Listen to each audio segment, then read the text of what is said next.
Vicky Prasetyo.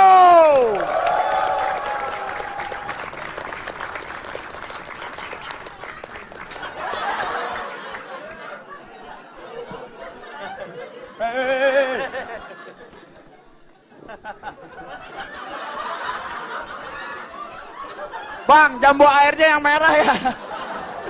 Apa kabar bro? Sehat? Sehat semuanya. Halo komunitas generasi. Dan, nanya Dan. Bentar saya nanya. Bentar, ada yang nanya dulu. Kenapa Sam? Udah boleh ditendang belum? Vicky apa kabar? Alhamdulillah. Salaman lagi tadi nggak kefoto.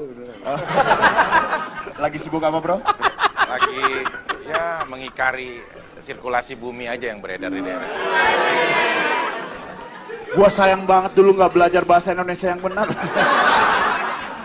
Oke, Vicky, sebelum lu stand up di sini, gua pengen kasih satu pendapat lu tentang anak-anak mahasiswa yang lagi nonton di sini dengan bahasa dia yang insya Allah katanya dia akan membuat satu buku, judulnya nanti dia sendiri yang akan nyebutkan. Vick, pendapat lu tentang mereka? Kalian generasi yang membanggakan buat negara.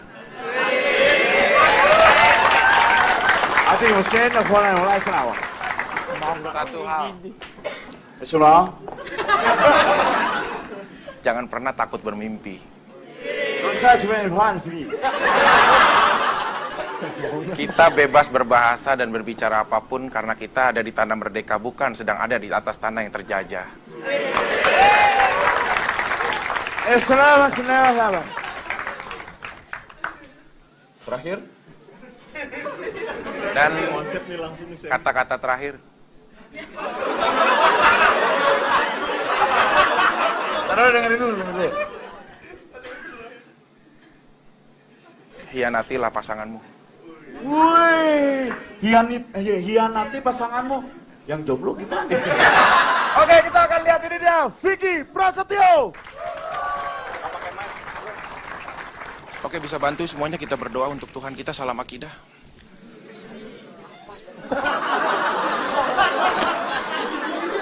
Apa sih dia tadi ditunjuk-tunjuk terus?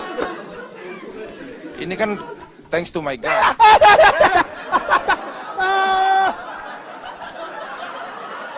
Oke, sebentar Vicky, sebelum. Mungkin kalian bingung ketika Vicky ngomong, mereka kok seperti mengganggu. Karena ini temanya roasting, jadi kita akan mengganggu dia sampai mati.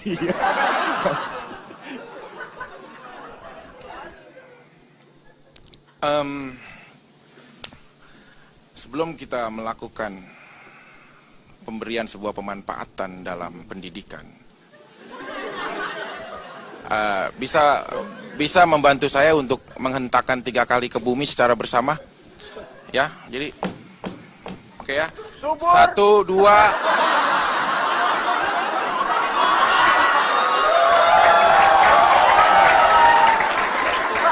Orang. Oh iya. Maaf. Enggak. Kita pihak yang membela Zaskia Gotik. Ya. Oke, setelah saya hitungan 1, 2, 3 bisa membantu untuk melakukan itu. Oke, 1, 2, 3. Anda telah menyamatkan gravitasi bumi hari ini.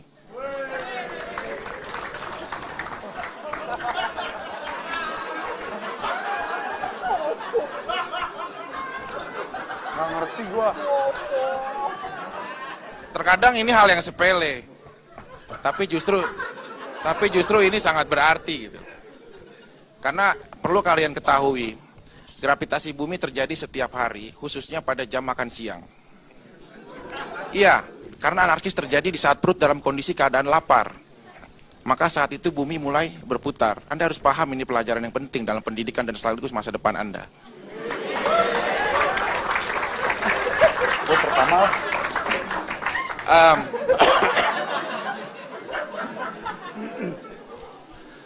Satu hal, saya tidak pernah meminta untuk dilahirkan ke dunia oleh Tuhan. Tapi saya juga tidak bisa mencegah ketersudutan apapun yang menghampiri saya. Saya tidak pernah menyalahkan pasangan saya. Saya tidak pernah menyalahkan kondisi dan keadaan. Bahkan saya tidak pernah menyalahkan seorang iblis sekalipun atas keterpurukan yang saat ini menghampiri saya.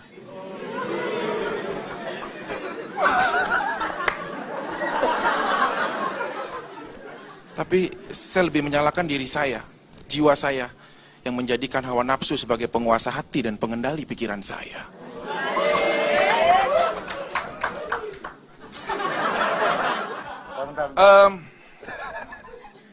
Khusus untuk laki-laki, jadilah seseorang pria yang berani dengan melakukan penjantanan yang tangguh.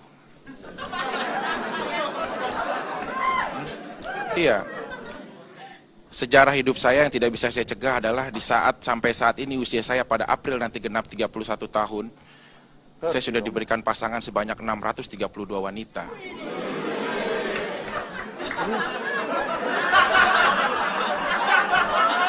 Berapa 600? Cewek apa? Walaupun ya Apa ngapain? tidak semuanya itu wanita ya. Ya saya kadang-kadang suka berpaling dari kodrat. Ya itu nggak bisa dicegah. Memang salah kalau begitu. Mampus lo, mampus. Salah Mas. Tahan komentarnya nanti setelah ini Pakai komentar. pengacaranya Saskia ya. Kalau berani. Gue emosinya beneran nih, serius.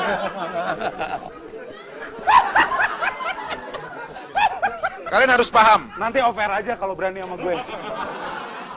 Kalian harus paham satu hal selaku para generasi komunitas yang dibanggakan.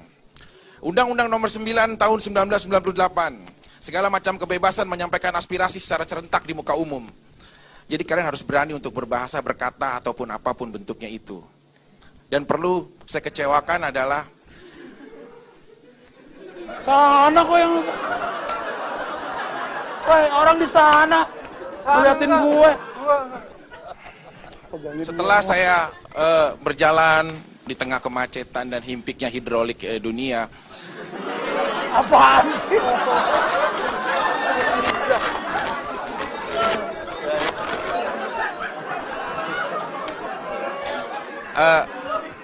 yang paling saya benci dan paling saya dendam adalah guru biologi saya. Saya salah ya? Kalian belajar biologi kan? Saya benci guru biologi saya. Guru biologi saya membohongi dan memberikan doktrinisasi buruk terhadap suatu hal hewan dan animalisasi. Coba, siapa nama kamu? Kamu belajar biologi kan? Apa hewan yang paling berbahaya di dunia ini? Hah? Macan. Apa? Serigala. Apa? Buaya. Hewan yang paling berbahaya itu adalah itik.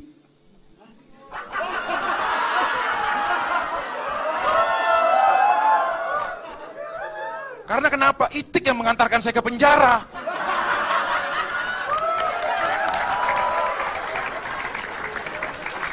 Kemudian pesan saya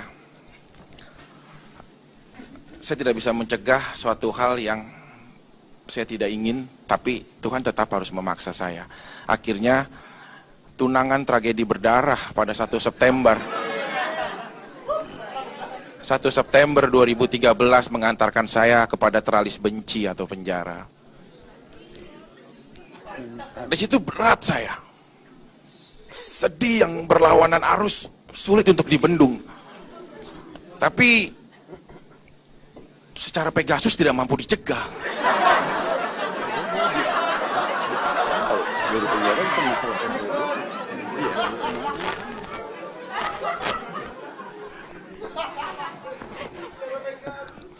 Iya, Pegasus itu dalam arti sebuah kekuatan yang datang dari sebuah halusinasi hingga menjadi kekuatan yang mendorong kita untuk melakukan sesuatu. Itu Pegasus. Jangan Pegasus dulu loh, tenang. Nah itu. Akhirnya penjara menjadi bahan koreksi saya untuk melakukan sebuah pergeseran sikap yang baik. Yang kemarin salah menjadi baik. Mungkin yang kemarin saya orang yang ikut merugikan negara, tapi untuk yang hari ini, esok dan akan datang, mungkin saya salah satu tokoh penting, orang yang memaju dan sekaligus membangun kepentingan negara untuk masa depan. Saya selalu berdoa, setiap sholat saya 2 jam aja nggak dibangunin. Apapun itu, Saya selalu melakukan setelah saya berdoa kepada Allah Subhanahu wa taala dalam sholat saya secara khusyuk, secara fardu. Saya sampai melakukan amalan-amalan khusus gitu, zikir-zikir saya apa semua khusus gitu. Sampai teman-teman saya bilang, Mas Piki sabar. Kok saya lihat setiap saat sampai sudah 1 tahun di dalam teralis benci penjara ini, kenapa kau selalu memanjatkan doa yang tidak pernah henti dan sambil diiringi air mata? Apa sih doanya? Apa sih amalan-amalan yang dibaca? Ya itulah perasaan, saya bilang. Kemudian saya lalu menjawab, saya berdoa, tembok rubuh, tapi nggak rubuh-rubuh. Iya, tapi tembok penjara itu nggak rubuh-rubuh. Doa tidak harus dilakukan upaya, kecuali kalau saya berdoa teman saya martilin tembok rubuh, tembok baru mungkin. Oke, tepuk tangan buat Piki Prasetyo. Ini cuma sedikit aja. Kita tuh bukannya melarang dia begini-begini, tapi kan tahu bahwa ini TV-nya yang begini-begini. Ngerti nggak?